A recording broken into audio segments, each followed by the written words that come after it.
Grazie amici di Ultimo Stadio, siamo qui per questa intervista, questo servizio per intervistare l'attaccante del Palermo Marino. Oggi partita difficile, ma hai dato il 100%. Sì, ho dato il 100% per questa maglia del Palermo a cui tengo molto, poi sono molto legato ai palermitani che a me mi coccolano sempre. Pensa che la mattina a colazione mi preparano sempre il mio cannolo preferito. Sarebbe? O cannolo salsiccia e fioriello.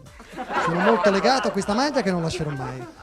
Però Marino, attaccante ambito, pare notizie di mercato che De Laurentiis ti vuole a tutti i costi a Napoli. A Napoli. Sto calzato questa maglia. Beh, andare a Napoli per me è un vero piacere, proprio perché io sono napoletano. E poi i napoletani sono calorosi. Pensa che c'è un contadino che mi regala sempre della mozzarella di bufala. Addirittura l'altro giorno mi voleva regalare proprio a bufala, ma ho rifiutato. E perché? E a do cazzo mi metteva. Comunque tengo molto alla squadra del Napoli e ci giocherei anche gratis. Gratis, non esageriamo, perché pare che il Milan abbia fatto una bella offerta pur di avere il tuo cartellino, il Milan. Il Milan. Sto calzato questa maglietta. Tac, testina. No, mi fa molto piacere giocare per il Milan, pure perché voglio parlare col presidente Berlusconi, perché c'ho mia cugina che non sa ballare, non sa cantare, non sa recitare. Vediamo se ci fa uomini e donne. Ci tengo molto per questa maglia che non lascerò mai. Non esageriamo, perché è vero, notizie di mercato, pare che il tuo procuratore in radio ha dichiarato che c'è un interessamento anche della Roma, che è disposta addirittura a versare 200.000 euro in più all'anno pur di averti con i colori giallorossi. Roma?